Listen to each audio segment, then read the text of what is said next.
Bonjour à tous et bienvenue sur une nouvelle vidéo JavaScript sur Geniali. Dans un premier temps, je vous annonce qu'il va y avoir une correction du tout premier script, c'est-à-dire du tuto numéro 1 pour la validation intermédiaire. Nous avons remarqué avec certains d'entre vous qu'il y avait eu des petits bugs dès que la case était, la cible était assez grande. On a eu notamment le souci de devoir mettre l'élément à glisser en haut de l'endroit où il fallait le glisser.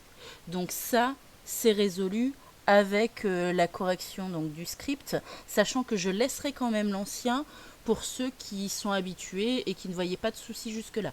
Par contre, si vous rencontrez des soucis, n'hésitez pas à vous servir du deuxième script. C'est la même chose avec quelques petits codes qui ont bougé et changé, mais comme d'habitude, vous ne changez que les noms des objets, le nom des cibles et le nom de votre validation, le nom de votre script.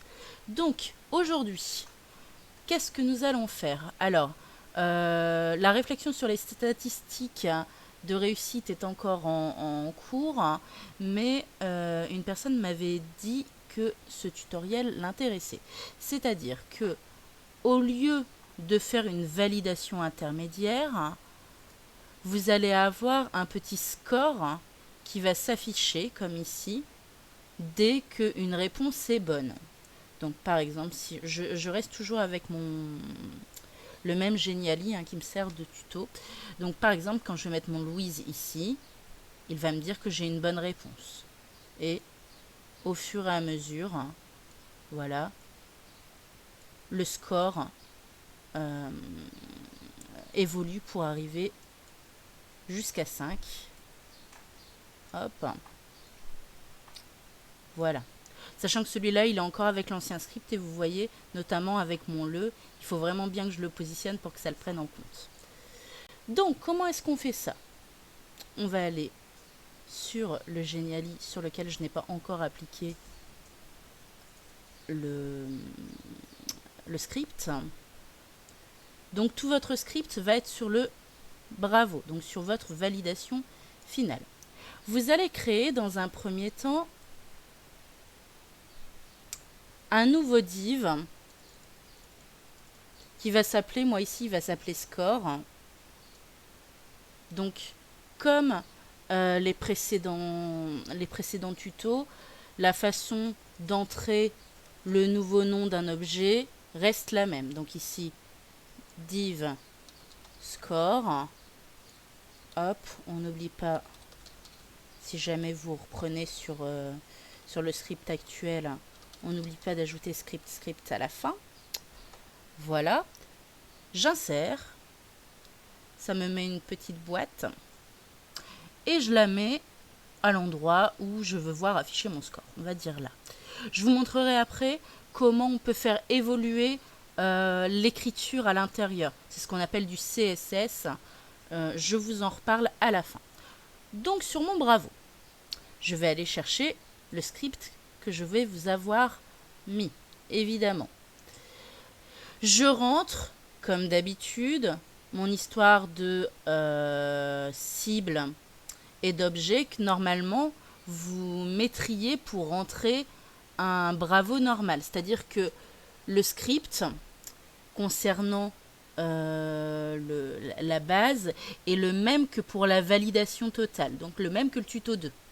Donc vous allez retrouver les noms objets, noms cibles. Vous avez ici le nom script. Alors là, il est déjà pré-rempli, donc je suis désolée, j'aurais peut-être dû le remplir en même temps, mais comme je l'ai testé avant de le faire, donc vous verrez, je vous mettrai bien le bon script avec non script et tout ça. La seule chose qui apparaît en plus, c'est ce qu'on va appeler la variation au score. Donc vous l'appelez bien score, avec un S minuscule, comme ça tout le monde a la même. D'accord? Ça, à la limite, je vais vous le laisser dans le script. Ce sera peut-être ce qu'il y a de plus simple. Et si vous regardez en bas, mais là, vous n'avez pas y touché, je vous montre juste ce qui change. Vous avez en bas le haut score qui vous parle des nombres d'objets à valider. Donc mon nombre d'objets à valider, ici j'ai mis 5. Hein, vous avez baguette, Louise, devenir, le merveilleux. Donc il y en a bien 5. Si vous avez que 3 objets à valider, vous mettez 3. La variation de tolérance, hop, je vais mettre 40, ça m'évitera que mon le ait quelques soucis. Donc voilà, donc vous faites attention à vos noms de script et tout ça. Et tout ça, vous le copiez et vous le collez comme d'habitude dans insérer autre, toujours.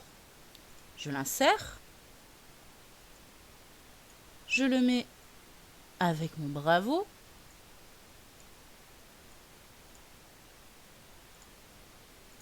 et c'est tout. C'est-à-dire que si vous avez l'habitude du tutoriel 2, et même du tutoriel 1, parce que finalement le code est juste un code qui évolue, normalement ça va pas vous prendre longtemps. Vous voyez, ça m'a pris 6 minutes et encore j'ai fait une petite intro. Donc je vérifie quand même. Donc, vous voyez, mon merveilleux était déjà mis. Tiens, il faut que je l'enlève. Hop. Voilà. Donc on démarre à 0, vous voyez, ça s'affiche bien, donc on est bon sur le code. Le merveilleux, 1. Le déterminant, 2. Le verbe, 3. La baguette, 4. Alors là, j'ai toujours mon check qui s'affiche puisque c'est toujours mon tuto de la première vidéo. Et le nom propre, et pouf, Bravo qui apparaît comme tout à l'heure. Mais en plus, vous avez ce petit décompte qui apparaît, qui peut aider vos élèves à la place des checks qui, il est vrai, ont tendance à envahir un petit peu l'écran. Après, on peut les faire beaucoup plus petits que ce que je fais. Il n'y a pas de souci. Alors, maintenant, pour ceux que ça intéresse, votre div score. Vous vous souvenez, hop, celui que vous aviez rentré, alors il faut que je le retrouve parce que ici, et qui ressemblait, je vous le rappelle,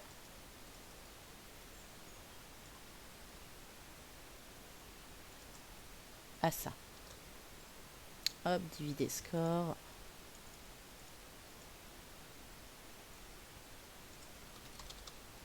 On n'oublie pas le script. Alors, sur Internet, vous trouverez facilement la mise en forme de ce qu'on appelle le style CSS, c'est-à-dire que ce qui va être écrit à l'intérieur peut avoir des couleurs, de la police, une bordure. Tout ça, vous le trouvez là, vous voyez sur Google, j'avais simplement tapé, hop, style dans Div. Voilà. Un style, c'est le fait de restyler finalement la boîte où va apparaître le score dans Div, parce qu'il est entre balise Div. Voilà. Donc, j'ai cliqué sur le premier lien, je ne me suis pas embêtée. Et je l'ai trouvé très bien fait. Et je vous mettrai le lien bien évidemment en description. Notamment parce que il est rangé par texte ou par bloc. Vous voyez, ici je suis dans le bloc. C'est-à-dire que je peux encadrer mon écriture. Alors si je prends celui-là par exemple, je prends le style, hop, je l'applique, regardez, bien après la balise div, hein. Attention, comme ici, simplement. Et on fait attention de ne pas enlever l'ID, hein, l'identité du bloc qui s'appelle score. Parce que si vous l'enlevez, le code qui est sur mon Bravo, il va chercher le score qui n'existera plus. Donc forcément, ça posera problème. Donc on fait ça, on met bien un petit espace entre deux. Hop, je vais le resupprimer par contre parce que j'en montre un nouveau. Insérer. Et normalement, si j'ai pas fait de bêtises, j'espère, ça fonctionne. Vous voyez, le 0 apparaît dans une petite boîte rouge. Donc, ça fonctionne toujours, on est d'accord. Si vous voulez faire évoluer le texte en lui-même, regardez, mettre en forme un texte. Par exemple, on veut lui mettre de la couleur. Donc mon style égal, je l'ai déjà ici. Alors, je peux garder la bordure ou je peux l'enlever, hein. Il n'y a pas de souci. On prend ce qu'il y a entre les deux petits guillemets, on va dire, et on copie, on colle, on fait attention. Donc il faut encore que je l'enlève. Voilà, insérer. Alors pour l'instant, on ne peut pas voir si ça a fonctionné. Il faut forcément prévisualiser. Et mon 0 apparaît en rouge. Vous pouvez également changer la fonte, c'est ce qu'on appelle la police. Mettre texte Arial, Time New Roman. Ça peut être notamment intéressant, pourquoi pas, si jamais vous écrivez plus que dans ce genre de boîte, vous pouvez écrire quelque chose en plus. Ton score. Hop. Imaginons. Ton score, vous voyez. Alors, je ne l'ai pas testé, donc j'espère juste que c'est bon. Ah non, il apparaît pas du coup. Ok. Donc non, on peut pas mettre de... On ne peut pas mettre de mots à l'intérieur. Rien n'empêche de marquer au-dessus ton score au pire. Donc peu importe si vous écrivez quelque chose entre les deux balises, de toute façon, cela ne s'affichera pas. Par contre, ce qui est intéressant, c'est que vous, ça vous permet de voir où ça va s'afficher. Voilà. Donc, on peut changer donc la police. On peut changer la taille. Si jamais je veux que ce soit en plus grand, je prends mon font size 20 pixels. Je vais l'ajouter ici. Toujours entre mes deux guillemets. Ici. Hein. Ne confondez pas avec les guillemets du score, hein, de la boîte score. Donc là, normalement, j'ai pas fait de bêtises. Hop, insérer. Donc on voit déjà le ton score qui s'affiche plus grand. Et en effet, quand on va parcourir ici, baguette, hop, c'est un petit peu plus grand. Voilà. Vous pouvez également modifier l'épaisseur du texte. Vous pouvez espacer davantage les lettres. Enfin, il y a plein de choses sur ce petit site que je vous mets en lien. N'hésitez pas, si vous rencontrez un souci, à m'envoyer un petit message. Je mets de nouveau le lien du Padlet si vous avez des petites questions ou si vous soulevez des idées qui peuvent être intéressantes à étudier concernant le code. Je vous prépare d'autres petites choses pour les jours à venir. J'espère que cela vous intéressera. Et je vous remercie pour tous vos petits messages qui m'ont fait bien plaisir.